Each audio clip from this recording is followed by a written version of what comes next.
Welcome Leap and this DARPA connection are focused either on in utero fetuses or on children as young as 3 months of age up to 3 years.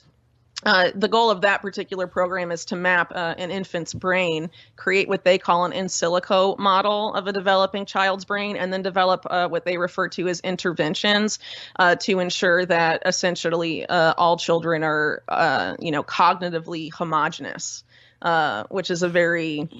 it just sounds like mad scientist stuff. And per Welcome Leap, which again is an organization with a lot of influence, they're hoping to have 80% of kids subjected to that by 2030. And so with Jeremy Farrar as chief scientist of the WHO, if he's willing to sign off on a program like that with that kind of insane ambitions and having kids forced to wear brain mapping wearables and eye tracking technology from 3 months of age to 3 years so they can develop the perfect child brain model and then make all children fit that model they decide is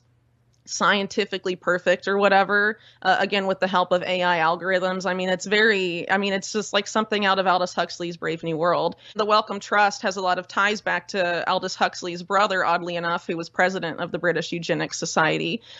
which later in the 1980s became the Galton Institute, which continues to intersect quite heavily with the Wellcome Trust. Julian Huxley is the person that coined the term transhumanism actually in 1957, I believe, talking about how it would be the new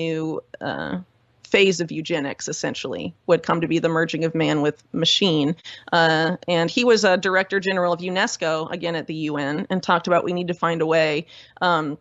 to make the unthinkable thinkable again with respect to eugenics right after World War II. So if you have people like that at the United Nations and influencing major medical research organizations like the Wellcome Trust over a series of decades, you're bound to have really nasty consequences. And unfortunately, it hasn't been talked about enough, and the Wellcome Trust continues to be underreported about. And now the guy that's been at the helm of that and signing off on a lot of these honestly hellish programs is due to have an insane amount of power when it comes to the sovereignty over your own body and your children's bodies.